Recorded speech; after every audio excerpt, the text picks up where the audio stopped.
అలాంటోడు మళ్ళీ తిరిగి వస్తున్నాడు అంటే OG movie explained in Telugu. ఈ కథ చాలా సంవత్సరాలు ముంబైలోనే జరుగుతూ ఉంటుంది. చాలా రక్తం, చాలా యుద్ధాలు, చాలా మంది గ్యాంగ్స్టర్స్ ని చంపిన వ్యక్తి ఓజీ. ముంబైలో ఒకసారి చాలా మంది గ్యాంగ్స్టర్స్ ని చంపిన వ్యక్తిని వెతుక్కుంటూ ఉంటారు. కానీ ముంబై మొత్తం వెతికినా కనబడడు. అతడి చేతిలో మొత్తం రక్తంతో ఉన్న కత్తి గ్యాంగ్స్టర్స్ కి కనబడుతుంది. ఆ రాత్రి సమయం 10 గంటలు అయింది. ఎవరు లేని ప్రదేశంలో ఆ గ్యాంగ్స్టర్స్ ను ఒక వ్యక్తిని చంపుకుంటూ వారిని భయంకరంగా కొట్టి చంపుతూ ఉంటాడు. ఆ వ్యక్తి ఎవరు? అతను అలా గ్యాంగ్స్టర్స్ ని ఎందుకు చంపాడు? అసలు ఓజీ కథ ఏమిటి? ఒరిజినల్ గ్యాంగ్స్టర్ గా మారిన వ్యక్తి ఎవరు?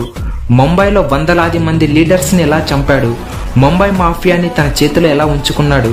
ముంబైలో వచ్చిన అతి పెద్ద తుఫాన్ ఏమిటి? ఇదంతా తెలుసుకోవాలంటే ఈ వీడియోని పూర్తిగా చూడండి. అలాగే ఈ వీడియోని లైక్ చేసి మన ఛానల్ని సబ్స్క్రైబ్ చేసుకోండి. ఈ వీడియో మీకు నచ్చినట్లయితే కామెంట్లో ఓజీ అని కామెంట్ చేయండి. ఇక లేట్ చేయకుండా స్టోరీలోకి వెళ్ళిపోదాం. ఈ కథ 1980లో మొదలైంది. ముంబై ప్రాంతం మొత్తం మాఫియాగా మారింది. ఒకరి చేతిలోనే ముంబై ప్రాంతం ఉంది. పెద్ద పెద్ద మాఫియా గ్యాంగ్స్టర్స్ ముంబై ప్రాంతాన్ని ఏలుతూ ఉంటారు.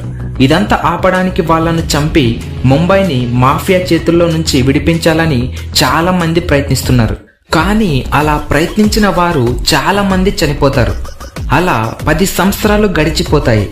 ప్రజలు అలాగే రాజకీయ వ్యక్తులు ముంబై ప్రాంతం ఇలా మొత్తం మారిపోతుంది. స్వేచ్ఛగా ముంబై ప్రాంతం ఉంటుంది. అలాంటప్పుడు చాలా మంది ఒక్కసారిగా ప్రజల మీద దాడులు చేసి వారిని చంపి ముంబైని రక్తంతో తడుపుతారు. అలా మళ్ళీ గ్యాంగ్స్టర్స్ దక్కించుకుంటారు. పోలీసులు, ఆర్మీ, గవర్నమెంట్ మొత్తం ఏం చేయలేకపోతుంది. దీనిని ఎవరు ఆపుతారు అంటూ చాలా మంది అనుకునేవారు. పోలీసులు ఆ ప్రాంతంలో ప్రజలతో మాట్లాడుతూ ఉంటారు. ఆ ప్రజలలో ఒకడు పోలీసులకు ఇలా అంటాడు, గ్యాంగ్స్టర్స్ చేతిలో మొత్తం ముంబైని చేతిలో ఉంచుకున్నారు. ఇదంతా మళ్ళీ మామూలుగా మారాలి అంటే మీరు ఒకటి చేయాలి అంటాడు.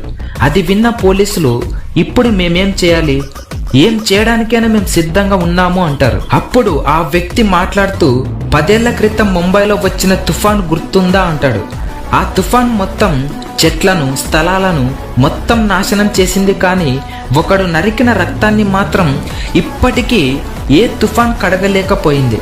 ముంబైని రక్తంతో తడిపిన వ్యక్తి అలాంటి వాడిని మళ్ళీ ముంబైకి తీసుకుని రావాలి అంటూ ఆ వ్యక్తి ఎవరు అని వాళ్ళు అడుగుతారు. అతడే ఓజీ అని చెప్తాడు. అప్పుడు పోలీసులు అందరూ ఓజీ గురించి తెలుసుకోవడం మొదలు పెడతారు. ఈ కథ మొదలైంది 1980 సంవత్సరంలో. కానీ ఓజీ కథ మొదలైంది ఆ సంవత్సరంలోనే. తన పేరు అర్జున్. చిన్న వయసులో తన ఫ్యామిలీతో గడుపుతూ చాలా సంతోషంగా ఉండేవాడు. తన తండ్రి ఒక పోలీస్ ఆఫీసర్. చాలా నిజాయితీగా, సిన్సియర్గా ఉండేవాడు. ఒకరోజు ముంబై మాఫియాకి డాన్ దగ్గరికి వస్తాడు.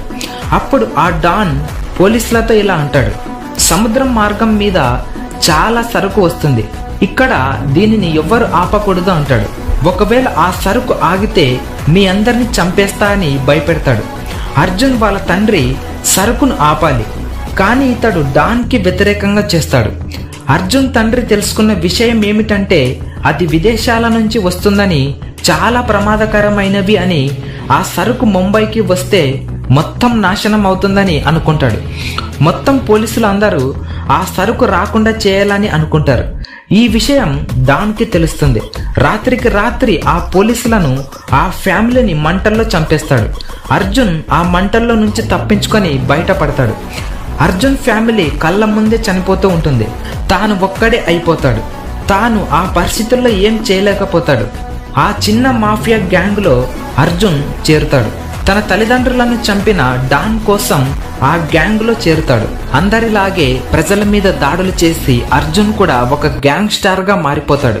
ముంబైలో ఉన్న గ్యాంగ్స్టర్స్ మొత్తం ఒకరోజు డాన్ దగ్గరికి వస్తారు. ఆ మీటింగ్లో చాలా విషయాల గురించి మాట్లాడుకుంటూ ఉంటారు. వందలాది గ్యాంగ్స్టర్స్ ఉంటారు. ఒకసారి అర్జున్ ఆ డాన్ని కత్తితో అందరి ముందు చంపేస్తాడు. ఇక్కడితో ఇంటర్వెల్ సీన్ అవుతుంది. అలాంటోడు మళ్ళీ తిరిగి వస్తున్నాడు అంటే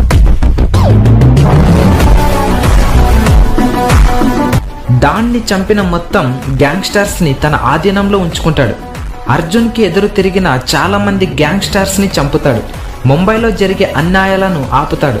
అలా ప్రజల మీద దాడులు చేసిన వ్యక్తులను చంపుకుంటూ వెళ్తాడు. అలా కొన్ని నెలలు గడుస్తాయి.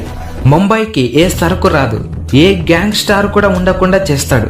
ముంబైకి ఒకే ఒక్క వ్యక్తి ఒరిజినల్ గ్యాంగ్స్టార్గా మారతాడు. అలా ముంబైని మార్చిన వ్యక్తిని ఢిల్లీ గవర్నమెంట్ అరెస్ట్ చేస్తుంది. ఆర్మీతో ఓజీని ఢిల్లీలో ఉంచుతారు. అప్పటి నుంచి ఓజీ అక్కడే ఉన్నాడని పోలీసులు తెలుసుకుంటారు. గవర్నమెంట్ని రిక్వెస్ట్ చేసుకొని ఓజీని విడిపించుకొని ముంబైకి తీసుకొని వస్తారు. మళ్ళీ వచ్చిన గ్యాంగ్స్టర్స్ గురించి ఓజీ తెలుసుకుంటాడు. ముంబైకి ఒక డీల్ ద్వారా కొంత సరుకు వచ్చి ఉంటుంది. అది ఆఫ్రికా నుంచి వచ్చి ఉంటుంది. ఆ సరుకును మొత్తాన్ని ఓజీ నాశనం చేస్తాడు. ఇది తెలుసుకున్న మెయిన్ విలన్ ఎవరు అంటే ఆఫ్రికాలో ఉన్న రాజేంద్రన్. ఈసారి సరుకును షిప్లో ముంబైకి చేరేలా సిద్ధంగా ఉంచుతాడు. రాజేంద్రన్కి తెలియదు ముంబైలో సరుకు ఆపిన వ్యక్తి ఎవరు అని. రాజేంద్రన్ తర్వాత తెలుసుకుంటాడు సరుకును ఆపింది ఓజీ అని. రాజేంద్రన్ ఒక్కసారిగా ముంబైకి పంపిన షిప్లను వెనక్కి రప్పిస్తాడు. ఓజీ ఉన్నంత వరకు ఏ సరుకును పంపించలేమని అనుకుంటాడు. రాజేంద్రన్కి ఓజీ గురించి పూర్తిగా తెలుసు, కానీ కొన్ని నెలలు ఏం చేయలేక ఉండిపోతాడు. ముంబై వీధుల్లో ఓజీ మీద చాలా మంది గ్యాంగ్స్టర్స్ అటాక్ చేయడానికి సిద్ధంగా ఉంటారు. కత్తితో వారిని చంపుకుంటూ ఒక్కొక్కరికి ఓజీ గురించి తెలిసేలా చేస్తాడు. అందరినీ చంపేస్తాడు. ముంబైలో మిగిలింది ఒకే ఒక్క గ్యాంగ్స్టర్, అతనే ఓజీ. చాలా సంవత్సరాలు గడుస్తాయి. కొన్ని వేల షిప్ల ద్వారా సరుకు ముంబైకి వస్తాయి. అందులో ఒక్కొక్క షిప్ ఒక్కొక్క దేశానికి సంబంధించినది. ఇదంతా పంపించింది ఆఫ్రికా డాన్ రాజేంద్రన్. అందులో ఏముంది, ఓజీ చంపడానికి ఎలా సిద్ధంగా ఉన్నారు, దేశాన్ని రక్షించేలా ఓజీ ఏం చేస్తాడు, మొత్తం పోలీస్ స్టేషన్లన్నీ వణికిపోయేలా ఓజీ ఏం చేస్తాడు, మళ్ళీ ముంబైలో ఎలాంటి తుఫాన్ రాబోతుంది, ఇదంతా తెలుసుకోవాలంటే కామెంట్లో OG2 అని కామెంట్ చేయండి. అలాగే ఈ వీడియోలో చెప్పిన స్టోరీ మీకు నచ్చితే తప్పకుండా లైక్ చేయండి. Thank you for watching.